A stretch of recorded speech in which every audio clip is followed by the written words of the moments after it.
Hello and welcome to this video on production possibility frontiers. So let's boldly go to the final frontier. In this video, we're going to look at what is meant by a production possibility frontier, commonly called a PPF. We're going to look at how it illustrates opportunity cost and how it illustrates economic growth. So let's start off by looking at a quick example of this concept. Let's imagine that in our classroom we spent the next lesson producing two items, paper planes or paper swans. And we're going to look at how many we could produce. What's the limit we could produce? Well, let's imagine we've got 0 on our axes here. If we spent all our time producing paper planes, let's imagine that we could produce 40.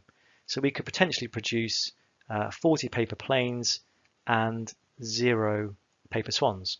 Or alternatively, if we spent all our time producing paper swans, we could produce 35 paper swans and 0 paper planes. Now, of course, we could do differently and actually allocate our time not just to one or the other, but to some combination of the two. So we could have some combination of paper planes and paper swans. If we allocated some people to do paper planes and some people to do paper swans, we could make different combinations in between. Let's imagine that this blue line represents what we could make. So we could make perhaps about 20 paper planes and about 30 paper swans.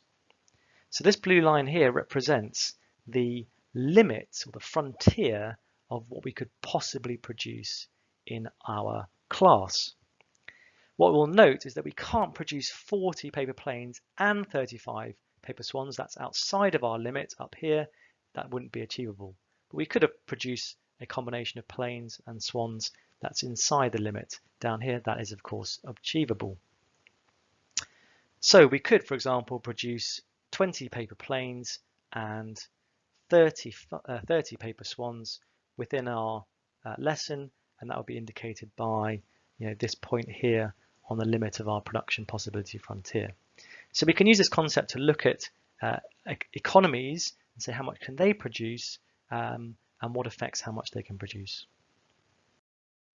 So a production possibility frontier is a curve which shows the maximum potential output of one type of good given the level of output for all other goods in the economy given the available resources. And this is an important definition, so let's take it down in our notes. Now, before we move on to look at an example, we're going to just quickly mention in the next few slides capital goods and consumer goods. So let's just quickly look at what these are. Consumer goods are goods that are things like shirts, shoes, pens, TV sets, things that people want to buy, like you and me. Capital goods are things like tools, factories, tractors, and so on, things that are used by businesses to produce consumer goods.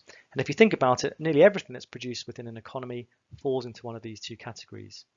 So it's a good way of splitting up all the goods and services in an economy into two categories, consumer goods and capital goods. So let's have a look at a production possibility frontier. We'll go through it and then I'll ask you to jot some stuff down once we've been through it. So let's imagine our economy can produce either capital goods or consumer goods. Now, here is our production possibility frontier. And if we devoted all our resources to just producing capital goods, we could produce a maximum of YM. That's just on our scale. It just represents a number, Y million number of capital goods. If we spent all our time producing consumer goods, we'd be able to produce XM of consumer goods. Or alternatively, we can produce some combination of the two. Like at A, we're producing whatever would be our scale here on the left-hand side. We would be producing this many consumer goods, so capital goods, and this many consumer goods. And that will be indicated here by YO and XO. So YO capital goods and XO consumer goods. And so an economy can produce on any point here on the PPF. They can make a decision about how much of each to produce in their economy. B, if an economy was to reallocate its resources and actually produce B, it can produce more consumer goods, but this is the key point, only at the expense of fewer capital goods. So here we've made a sacrifice. By having more consumer goods, we now have less capital goods. And the result of having X1, now consumer goods, x1 to x0 more consumer goods is we've lost y0 to y1 in terms of capital goods. So our economy moving from A to B, we've gained x0 to x1 consumer goods, we've gained this many more consumer goods, but we've lost, by doing that, we've lost this many capital goods. So we can use the PPF to illustrate the concept of opportunity cost. Here, an economy switching from capital goods to more consumer goods results in an opportunity cost of this many capital goods. So here's what we've just been through. If you want to take a screenshot of this and print it out and put it in your notes, that would be a good idea. Or if you want to copy it down, that would be absolutely fine as well. So some reminders: production possibility frontiers show the different combination of goods and services that can be produced with a given amount of resources. There is no ideal point on the curve, they just show us where an economy or what quantities an economy might possibly produce. Any point inside the curve suggests resources are not being utilised efficiently. We've got some spare resources. Any point outside the curve is not attainable with the current level of resources. It can be used to demonstrate economic growth, which we'll show in a second, and opportunity cost, as we've just shown. So let's consider a production possibility frontier again. We've got combinations of capital goods and consumer goods, and the economy is producing at position A, so Y0 and X0 numbers of goods. B, producing less capital goods and consumer goods than we might otherwise do, would indicate that we've got unemployed resources.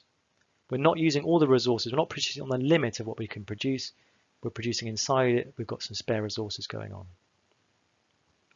Position C can only be produced if we get more resources. As things stand, we can only produce on the limit on the blue curve. So C, that combination wouldn't be achievable unless we gain resources. And if we do, here they come, that would increase our production possibility frontier. So when our production possibility frontier shifts to the right, that indicates economic growth. We've got more resources and the economy can now produce greater combinations of capital goods and consumer goods. For example, Y1, X1.